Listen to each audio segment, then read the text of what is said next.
My fiancée said, "You knew I had debt when you met me. It's part of the package." I said, "True." Then I sat down with a lawyer to discuss packages. She found out what that meant when the prenup arrived. I, 32 male, proposed to my girlfriend Ashley, 29, 6 months ago. We'd been together for 3 years, and honestly, I thought I knew what I was signing up for. Sitting here now with a glass of whiskey and a stack of legal documents, I realize I almost made the biggest financial mistake of my life.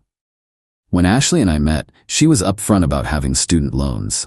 6 figures, she'd said with that cute, embarrassed laugh. I made good money as a software engineer, and I was smitten.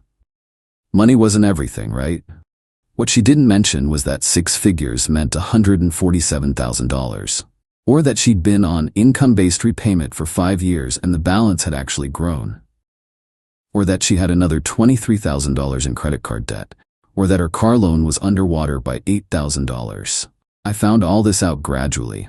First year together it was, "I'm a little short this month, babe." Second year, I was covering most dates, trips, everything really. By year 3, I was basically paying for our entire lifestyle while her money went somewhere. The proposal happened because I loved her. Still do, probably. Got her a nice ring, paid cash, thank God, planned the whole romantic thing. She said yes, posted it everywhere, started planning immediately. Last week we were discussing wedding budgets. That's when she said it. "Ashley, so I'm thinking 150 guests, destination wedding, maybe Cabo? That's probably like $50K minimum." Yeah, but weddings are investments in our future. Speaking of our future, we should probably talk about finances. Once we're married, how do we handle your debt? Laughing. What do you mean? It becomes our debt. That's what marriage is. All $178,000 of it? You knew I had debt when you met me. It's part of the package. If you loved me, this wouldn't even be a question. True. That word hung there. True. She was right. I did know, and she just shown me exactly how she viewed our future financial partnership. Besides, with your salary, we can knock it out in like 5 years. We? Well, yeah, I obviously can't pay it on what I make. That's why marriage is so beautiful. We support each other. She made $38 as a social media coordinator, spent probably $45 based on her lifestyle. The math had never mathed, but love is blind, and I'm apparently stupid. That night, I couldn't sleep. Did some spreadsheet work. Her debt, at current interest rates, would cost us about $240,000 to pay off over 10 years. Plus the $50K wedding, plus her spending habits. I'd basically be writing a check for $300,000 to marry her. Next morning, made an appointment with a lawyer. Update 1, the lawyer meeting. Met with Richard, a family law attorney, 2 days after the finance talk. Laid out the whole situation. He didn't even blink. "Richard, let me guess. She sees your income as the solution to her financial problems?" Tale as old as time. "What are your assets?" Told him $340K in investments, $180K in home equity, $90K in 401K, plus my salary, $165K per year. And hers? Me, negative $178K. Actually whistled. "You need a prenup, yesterday." Me, "She'll never sign it." "Then you'll know where you stand. Let me draft something fair but protective." The prenup he drafted was honestly generous. Debts brought into marriage remain separate. Assets from before marriage remain separate. Marital assets split 50-50. If she contributes to paying down my mortgage, she gets proportional equity. Spousal support waived, unless marriage lasts 10+ years. Richard, this is more than fair. It protects you while giving her claim to anything you build together. Me, what if she refuses? Then thank her for showing you who she is. Went home. Ashley was on the couch, laptop open, Pinterest boards everywhere. Ashley, "Babe, I found the perfect venue. It's only $30 for the weekend. We need to talk about something first." Handed her the prenup. Watched her face go from confused to shocked to furious. "Are you kidding me? It's pretty standard, just protects both of us going in." Ashley, "Protects you, you mean? This says I'm responsible for my own debt." "Your debt? Yes. That's not how marriage works. You're supposed to support me." "I'm happy to support you, but I'm not paying for decisions you made before we met." She threw the papers at me. Actually threw them. "I can't believe you'd ambush me with this. After I've given you 3 years. Take some time, have a lawyer look at it. It's negotiable. There's nothing to negotiate. Either you love me or you don't. Stormed out, went to her friend Becca's place. Started the social media campaign immediately, when he shows you who he really is. Some people think love comes with conditions. Realizing I deserve someone who accepts all of me, know your worth. My phone started blowing up. Her friends, her mom, even her cousin in another state. All with variations of, how could you? Update 2, the escalation. Ashley came back 2 days later with reinforcements. Her mom, Linda, and her financial advisor friend, Trevor. Intervention style. Linda, we need to discuss this prenup nonsense. Okay. As someone who understands finances, prenups are really just planning for failure. You're a financial advisor who thinks legal protection is bad? Well, in matters of the heart. What licenses do you hold? I'm still getting certified, but I've been doing informal consulting. So her financial advisor was a guy who watched YouTube videos and gave bad advice to friends. Cool. The point is, you're starting your marriage with distrust. Me, I'm starting it with clarity. Ashley made it clear she expects me to pay her debts, because that's what partners do. Partners don't usually bring $178K in debt and expect the other to pay it while contributing nothing. Ashley, I contribute. I contribute emotional support. I make your life beautiful. My life was beautiful before, and less expensive. How can you be so cold? She chose you. She chose my wallet.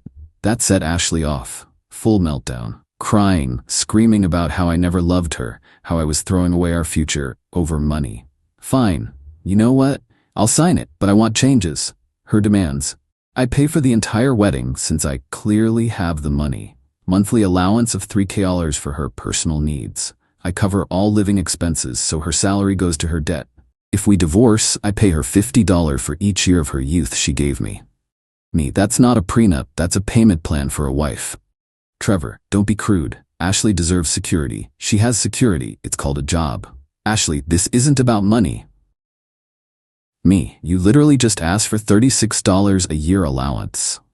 They left again, but this time Ashley went nuclear on social media, posted screenshots of the prenup, just the parts about separate debt, tagged me, my employer, everyone. This is what 3 years gets you, ladies. A man who sees you as a liability. AITA company, this is who represents you. My boss called within an hour. Boss, everything okay? HR flagged some concerning social media activity. Fiancée is upset I want a prenup, sorry it's spilling into work.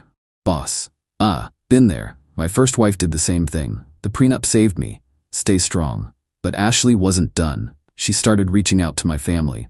My mom called confused. Mom, Ashley says you're forcing her to sign away her rights. I'm asking her to be responsible for debt she accumulated before we met. How much debt? Me, $178,000. Long pause. Oh honey, run. Update 3. The retaliation.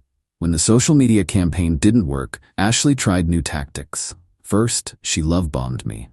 Came home in lingerie, cooked elaborate meals, acted like the prenup discussion never happened.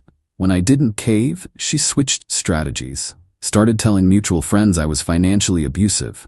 Said I monitored her spending. False, I just stopped paying for everything. Claimed I was hiding assets. False, I showed her everything. Even told people I forced her into debt by making her keep up with my lifestyle. Our friend group started dividing. Some saw through it. Others bought her victim act. Then she did something that crossed a line. She called my sister Rachel, pretending to be concerned about me. Ashley, I'm worried about him. He's become so obsessed with money. Has he always been this way? Was there trauma? Rachel called me immediately. Your fiancé just tried to therapize me into giving her ammunition against you. But the worst part came when I checked my credit report for wedding planning stuff. 3 new inquiries I didn't recognize. Turns out Ashley had applied for credit cards using my information. She had all my details from living together, called the companies immediately, fraud alerts, the whole 9. Then confronted her. Me, did you seriously try to open credit cards in my name? Ashley, they were supposed to be for wedding expenses. You're being so stingy about money. Me, that's fraud, Ashley. Identity theft. It's not theft if we're getting married. What's yours is mine. We're not married. and now we never will be. You don't mean that. I'm done. You need to move out. Ashley, you can't kick me out. I have rights. You have 30 days. Here's the notice. Had already talked to Richard about proper eviction procedure. Handed her the formal notice. Ashley went ballistic, threw things, screamed about how I'd wasted her time, ruined her life, led her on. Then came the threats. Ashley, I'll sue you for breach of promise. For what? Not wanting to pay your debts? Ashley, I'll tell everyone you abused me. I have cameras in the common areas. Try it. That stopped her cold. Yes, I'd installed cameras, legally, in my own home after the first intervention. Best $400 I ever spent. Update 4, the extinction burst. Ashley didn't take the eviction well. First, she tried to squat, saying she didn't have to leave. I had to get Richard involved to explain that yes, she did. Then she tried to take everything she could claim was theirs. The TV we watched together, the coffee maker she used, even tried to take my PlayStation because we played games together. I documented everything, let her take items that were genuinely hers or gifts, stopped her from stealing actual valuables, but the real extinction burst came when she realized I was serious about ending things. She maxed out the credit cards I'd blocked her from, the ones in her name she'd been letting me pay. Went on a massive shopping spree. When the bills came due and I didn't pay them, she panicked. Ashley, the cards are declined. Fix this. Me, your cards? Your problem. Ashley, you always paid them before. When we were together, we're not anymore. Then she made a fatal mistake. Posted on social media about her abusive ex who financially controlled her and was now destroying her credit out of spite. But she got too specific. Mentioned the credit cards, the amounts, even posted screenshots of the bills. One problem, the statements clearly showed the purchases were made after I gave her the eviction notice. My lawyer had a field day. Richard, she just admitted to intentionally running up debt, expecting you to pay it. This is perfect evidence for the identity theft case. See, those credit cards she tried to open in my name? We'd filed a police report. Now she was publicly admitting to a pattern of financial fraud. Her own friends started calling her out. Girl, you spent $5 at Nordstrom after he broke up with you. Why would he pay your credit cards if you're not together? This doesn't sound like financial abuse. Final update, the aftermath. Ashley moved out exactly 30 days later. Had to get her dad Pete to co-sign a studio apartment because her credit was destroyed, her doing, not mine. The engagement ring?